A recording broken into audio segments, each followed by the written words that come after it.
Donald Trump voltou ao poder em 2025. E desde então, o Brasil se tornou alvo direto das suas políticas agressivas, chantagens diplomáticas e decisões autoritárias.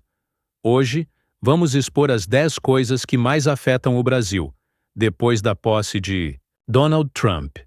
E prepare-se. A cada número, fica mais claro como esse homem, que se vende como forte, na verdade revela apenas fraqueza e desespero. Número 10.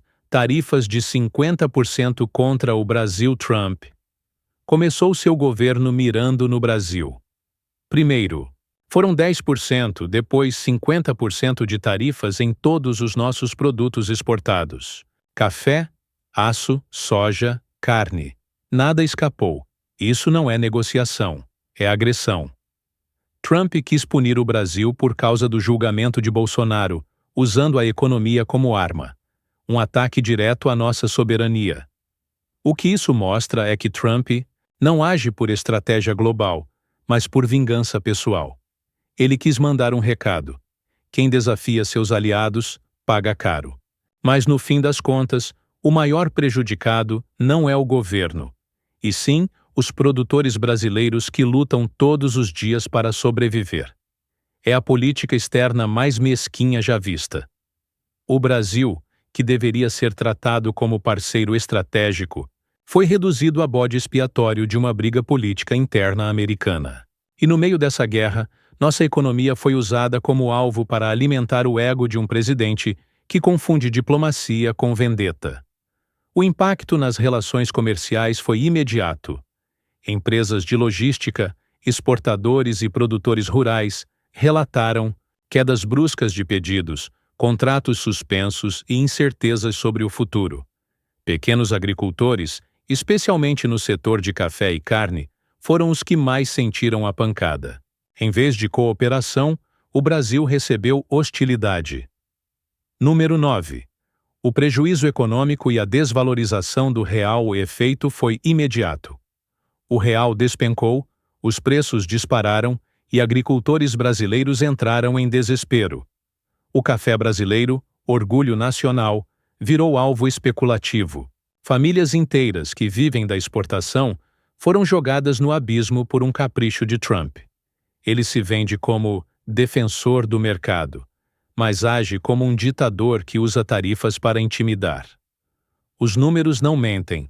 Milhões em contratos internacionais foram cancelados, cooperativas entraram em crise e milhares de empregos ficaram em risco. Quem antes via os Ilhas e Eloá como parceiro comercial confiável, agora entende que está lidando com um governo imprevisível e vingativo. E o reflexo disso vai além da economia. Investidores estrangeiros passaram a olhar para o Brasil com desconfiança, temendo novos embates com Washington. O que era para ser um fluxo saudável de comércio virou um campo minado. A desvalorização da moeda atingiu diretamente a população brasileira, encarecendo produtos importados, remédios e insumos essenciais. E, como sempre, os mais pobres sentiram primeiro e mais forte. Trump provocou uma onda de instabilidade que se espalhou da Bolsa de Valores até a feira da esquina. Número 8. A lei da reciprocidade. Brasileira Lula não ficou em silêncio. O Brasil respondeu com a lei da reciprocidade e levou o caso à Organização Mundial do Comércio. Mas veja bem, não era apenas uma disputa econômica, era uma briga por dignidade. Trump tratou o Brasil como vassalo, e a resposta foi: nós não vamos abaixar a cabeça. Um confronto que revelou até onde Trump está disposto a ir para se impor. Foi a primeira vez em décadas que o Brasil desafiou abertamente Washington. A decisão brasileira mostrou coragem política, mas também expôs o tamanho da tensão que Trump gerou no cenário internacional. O recado foi claro: o Brasil não vai se curvar a caprichos autoritários. Essa resistência também fortaleceu a imagem de Lula no exterior, consolidando o Brasil como uma voz ativa contra medidas arbitrárias. Enquanto Trump agia no impulso, o Brasil respondia com estratégia, e a OMC mesmo com processos demorados, acabou sendo palco de uma disputa que simboliza algo maior. Não é apenas sobre tarifas, é sobre quem manda no cenário global. O Brasil mostrou que não aceita ser tratado como colônia. Número 7. A crise diplomática de 2025. O resultado foi o pior colapso diplomático entre Brasil e Estados Unidos em décadas. Reuniões canceladas, acusações públicas, declarações agressivas.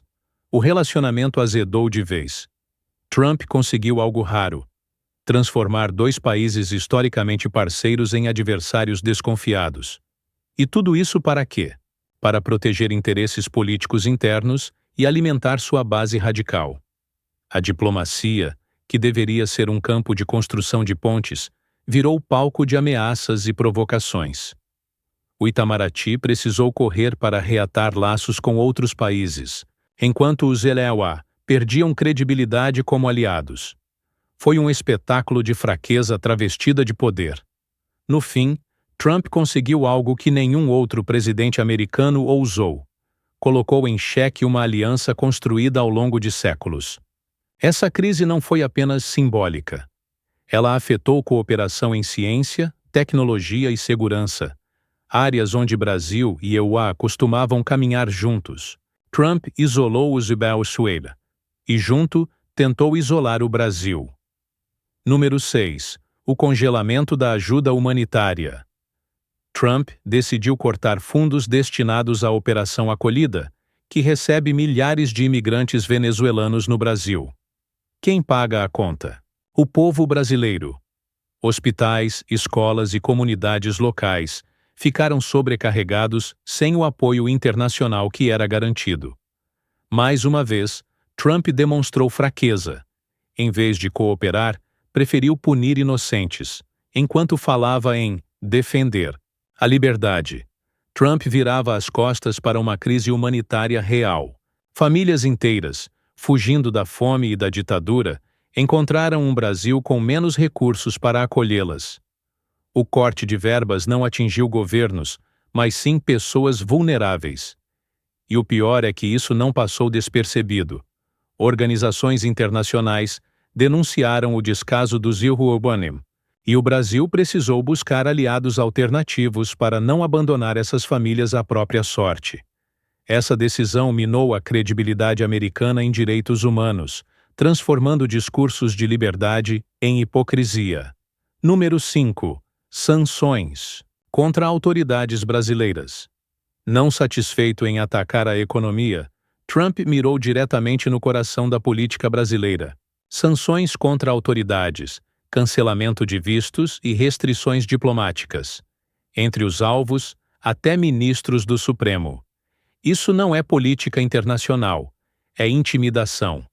É Trump tentando meter a mão no funcionamento interno da justiça brasileira. Um ultraje. Essa tática é típica de regimes autoritários: pressionar juízes e autoridades para influenciar decisões.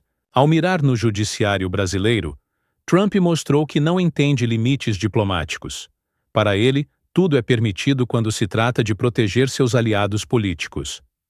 Na prática, ele só aumentou a desconfiança global em relação ao respeito dos Israel às regras democráticas. Foi mais um tiro no pé.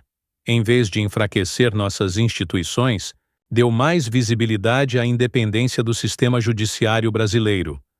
Número 4. Interferência no sistema legal do Brasil. Trump justificou tudo como resposta ao julgamento de Bolsonaro. Mas o recado era claro. Ele não respeita nossas instituições. Quis usar a máquina dos Estados Unidos para influenciar um julgamento que é do Brasil, que é do nosso povo. É uma afronta direta à democracia brasileira, algo que jamais deveria ser tolerado. Foi como se dissesse: o Brasil só pode julgar se eu permitir. Essa postura arrogante colocou em xeque a independência do nosso sistema legal. O resultado foi um aumento da desconfiança, tanto interna quanto externa, em relação ao equilíbrio democrático do país. E esse tipo de interferência cria um precedente perigoso. Se um país aceita ser pressionado em seus julgamentos internos, deixa de ser soberano. Trump mostrou que, para ele, o respeito às leis termina onde começam seus interesses pessoais. Número 3. Aumento da polarização política. Interna. O efeito aqui dentro foi explosivo. Bolsonaristas exaltando Trump como salvador, enquanto a esquerda reforçava o discurso de resistência. O Brasil virou palco da importação da polarização americana. Protestos, discursos inflamados, redes sociais em chamas. Trump conseguiu o que queria: dividir ainda mais o nosso país. De um lado, pedidos absurdos por intervenção estrangeira.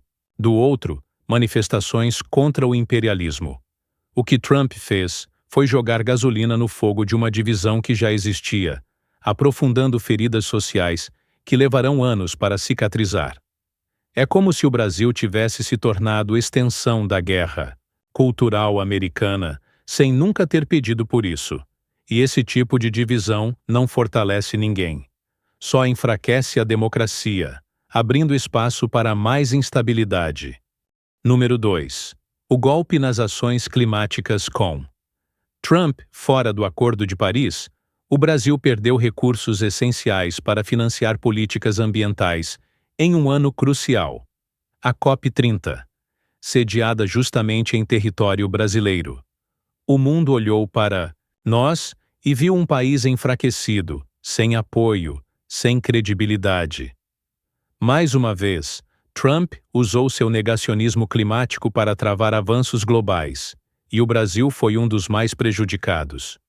O evento que deveria ser um marco histórico para o Brasil virou uma luta para manter o mínimo de relevância.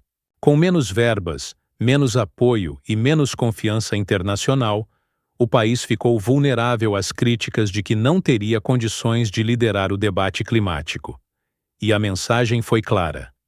Enquanto o mundo pede urgência, Trump prefere negar a ciência e prejudicar todos os que dependem de um planeta habitável. Ao travar o avanço climático, Trump não só prejudicou o Brasil, mas colocou em risco o futuro de milhões. Número 1. A reconfiguração geopolítica brasileira. No fim, o grande efeito da posse de Trump foi empurrar o Brasil para longe dos Estados Unidos. O governo brasileiro buscou a China, a União Europeia, os BRICS. Novas parcerias surgiram, novos acordos comerciais foram assinados. Trump queria mostrar poder, mas acabou revelando fraqueza. Ao atacar o Brasil, abriu espaço para que nos fortalecêssemos em outras alianças. É a prova de que arrogância não é estratégia. O Brasil, forçado a olhar para o leste e para o sul, encontrou alternativas. Trump perdeu influência, e o Brasil aprendeu a se reinventar. No jogo global, quem quis parecer forte acabou saindo menor. Isso talvez seja o maior erro estratégico de Trump. Ao tentar enfraquecer, acabou fortalecendo. Se antes éramos dependentes demais de Washington, hoje aprendemos a diversificar, a negociar e a assumir posição de liderança em novos blocos. Donald Trump se apresenta como um homem forte. Mas o que ele trouxe ao Brasil foi crise econômica, polarização política, humilhação diplomática e atraso climático. Ele quis nos intimidar, mas acabou revelando a verdade. É um homem fraco, desesperado e perigoso. E eu te pergunto, qual desses impactos você acha que vai marcar mais o futuro do Brasil? Deixe sua opinião nos comentários, curta o vídeo e se inscreva no canal. Porque aqui, nós não passamos pano para a covardia disfarçada de força.